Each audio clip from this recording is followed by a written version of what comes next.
Na nga ang kalapati ni Dada katulad kahapon. Tinignan namin kung may itlog. Okay, talagang may itlog na talaga siya. Ayan siya na ginaanin niya siya. May itlog siya sa baba. Nililiman niya guys. Promise talaga ako guys. Nililiman niya guys. Natap talaga yan guys. So ngayon guys, ulan nga, ulan guys. Sakita ninyo, hindi siya walang kapatak-patak ang ambon. Pero sa amin talaga, pagkakalino ko, malabo yata yung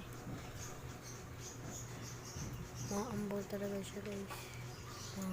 Maambon talaga, maambon. Ano natin ngayon, vlog natin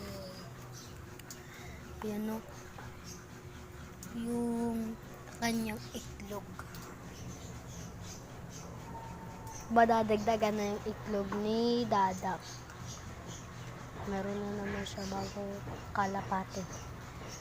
Nilang di ba, pero pag hihiwalayin ta dapat yung dalawang kaso nga lang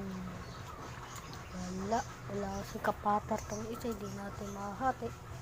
Kawawa naman siya. Kawawa naman siya kung wala siyang kahati. Diba? Ilog nga yan dito kasi ilog yan. May sapa ka lang guys. Kaya sinumuntan yan kasi maapaw yung dati. Maapaw na yan hanggang dito yan. Lagpas dyan.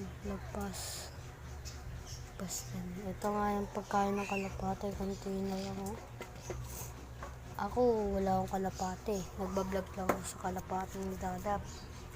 Magiging 4 na yan. Kasi tatay pala to. Ito pala yung asawa na ito. Ito. Kung bago ka pa lang dito, mag-like and share and subscribe ka na syempre para makilala dito. Sirangan natin ito sa cellphone. So, ayan talaga. Dito na nagbabantay.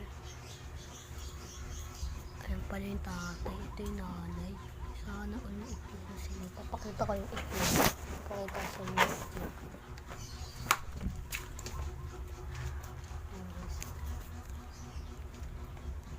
Papakita sa inyo. Papakita sa inyo.